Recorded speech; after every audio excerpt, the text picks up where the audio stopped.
Welcome to Little Joy Channel. Welcome to our Zulu lesson.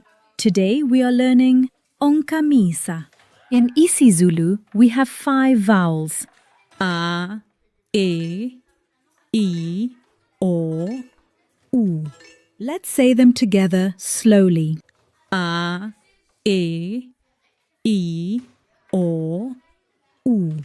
Very good. This is A. Repeat after me. Amanzi means sour milk. Say it slowly. Amanzi.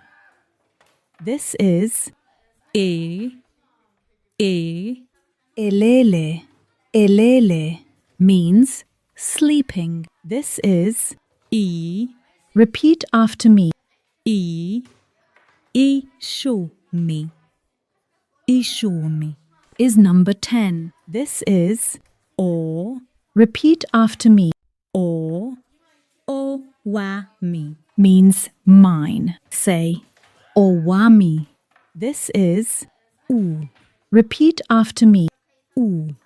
Umama. Umama is mother. Let's say them together slowly. A. E. I. O. U. Very good. Thank you for learning with us today. Hamba kahle.